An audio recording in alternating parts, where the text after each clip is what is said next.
If you're a senior, is it a good idea to purchase a home at this stage of your life, or is it actually better to rent? Well, in this video, I'm going to go over the pros and the cons of buying a home as a senior.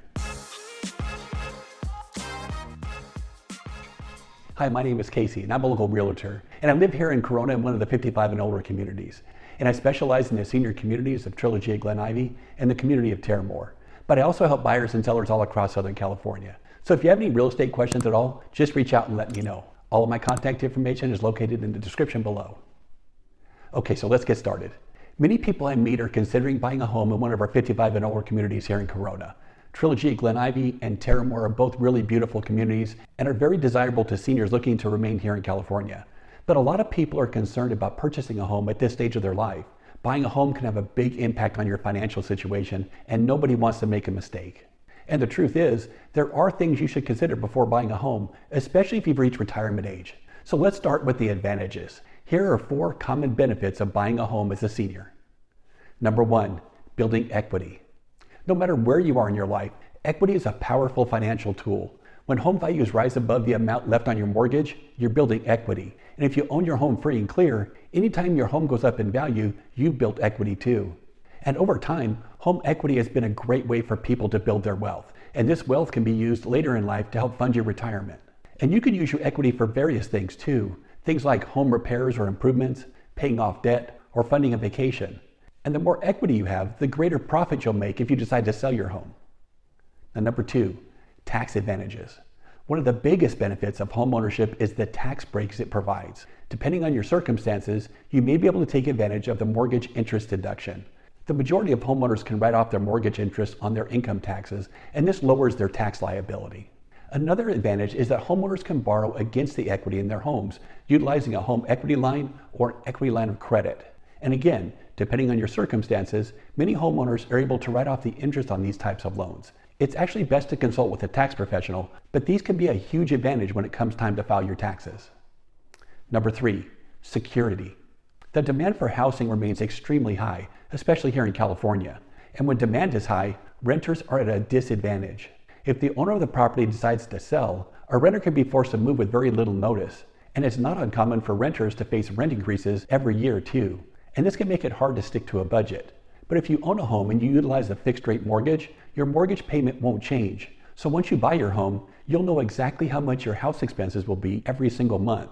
Your house expenses will remain the same for as long as you own that home. And this could be a big advantage for homeowners because it creates a much more stable financial situation. Number 4, establish a legacy to pass on to your heirs. Now, as I mentioned earlier, homeowners can definitely benefit financially by building equity. And for a lot of homeowners, this equity is a chance to make a significant impact on their kids' and grandkids' lives after their passing. Now, buying a home in California can be difficult, sometimes impossible for young people. With the cost of homes here, many people simply can't save enough money to purchase a home. But by passing your home on to your heirs, you can make a big impact on their future. It can be used to give them a chance to finally buy their own home, or it can be used for your grandkids to attend college. But the equity in your home can be a tremendous gift to leave to your loved ones. Now, while owning a home does have its advantages, there can be some disadvantages too. So here are 3 common drawbacks of owning a home in retirement. Number 1, maintenance and repair costs.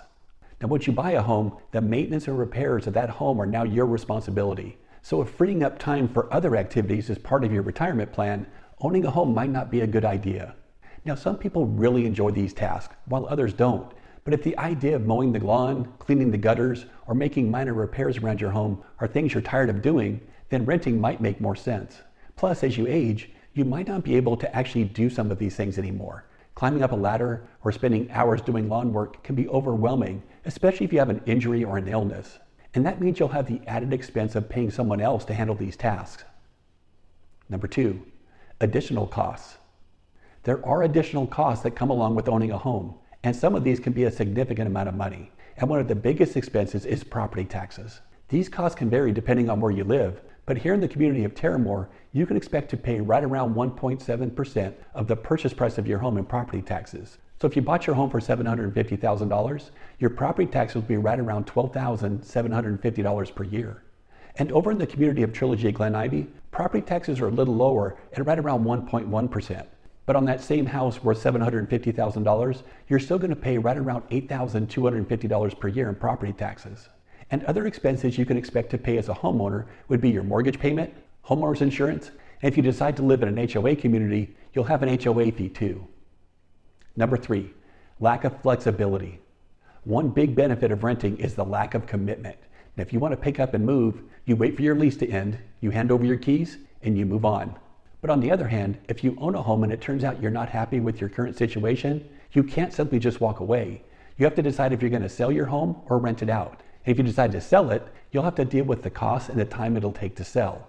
And if you've only been in your home for a short time, there's a good chance you'll end up losing some money. So if you're not 100% sure about the location of where you'd like to live, or if you tend to move frequently, owning a home probably isn't the best thing for you. So as you can see, there are a lot of things to consider before making a decision to buy a home. Now, I'm a big fan of owning a home. I've seen firsthand many people amass very large amounts of money and wealth buying and selling homes. But I also know that it's just not for everyone. So if you're weighing your options and you have questions, I'd love to try to help. We can sit down and talk and see what's best for your situation. Just give me a call, email, or text. All of my contact information is down below.